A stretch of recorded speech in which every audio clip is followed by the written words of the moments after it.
Well, good morning. And this week's tip of the week is God is in the details. Matthew 6:8 says this, "For your Father knows what you need before you ask of Him." This became very clear this past week. Don and I were on our way home from a worship night.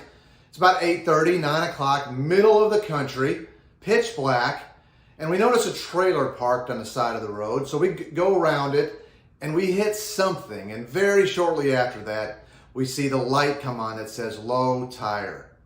As fast as that happened after we hit something, I knew that wasn't good. And eventually I pulled over, got out and looked, and sure enough, it was flat. Not just a little flat, completely flat. Well, I had not looked since we purchased this vehicle 2 years ago where the spare was, but I did obviously find the spare, except I noticed one problem.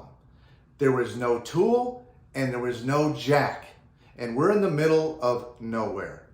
So I tried to contact AAA. It turned out, we found out later, there are no contractors in the area that could come and help us.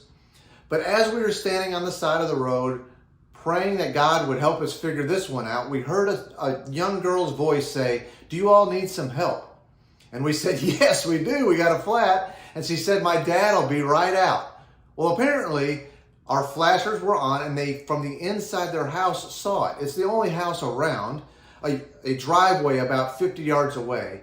And we got our vehicle over to there, and that gentleman helped us get that spare on with a jack and tools, a compressor. The spare was flat. He had everything we needed, and there's not a doubt in our minds that God brought him into our lives at just the right minute. He helped him look outside and see us, no doubt.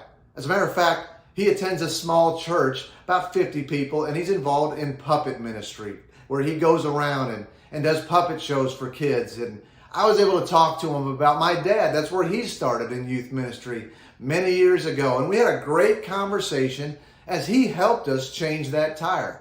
So I encourage you to just pause for a minute and take a look at the small details in your life that God has been a part of, and tell somebody else about it. It's so encouraging. God bless and have a great day.